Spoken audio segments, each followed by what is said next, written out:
When adults experience something frightening or overwhelming, they often have the words to talk about it. Young children are different. They may not yet have the language, understanding, or emotional capacity to explain what has happened to them. So instead of telling us with words, they often tell us through their behavior. Trauma can show up in many different ways. A child who was previously independent might suddenly become clingy.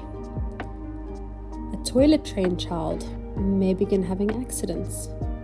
Some children experience nightmares, sleep difficulties, feeding challenges, or intense separation anxiety. Others become withdrawn and quiet. Some might get angry, aggressive, or have frequent emotional outbursts. Young children may also communicate through their play. You might notice repetitive play centered around frightening events, danger, rescue, or themes of safety and protection. This is often one way that children try to make sense of the experiences that have felt overwhelming. Some children might become hypervigilant, constantly scanning their environment for danger. They might startle easily, struggle to concentrate, or have difficulty learning because so much of their energy is focused on staying and feeling safe. It's important to remember that these behaviors are not intentional misbehavior. Instead, they're adaptive survival responses. A child's nervous system might remain on high alert long after the danger has passed, or they might shut down and disconnect as a way of coping.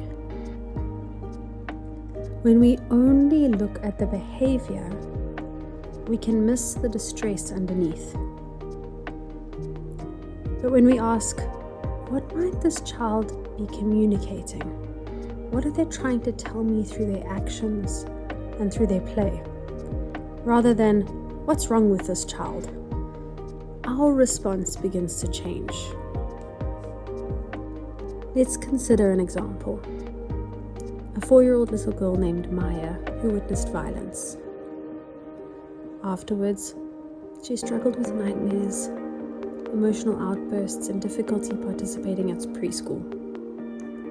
Her teacher, though, understood that Maya's behavior was trying to communicate distress. So instead of focusing only on correction, she focused on connection. Every morning, she greeted Maya with a warm hug. She gave her access to a quiet, calming corner when she felt overwhelmed. And each day included time for storytelling and connection. Over time, Maya began to smile more. She joined in play a little slowly, she felt a little safer, and she became better able to regulate her own emotions.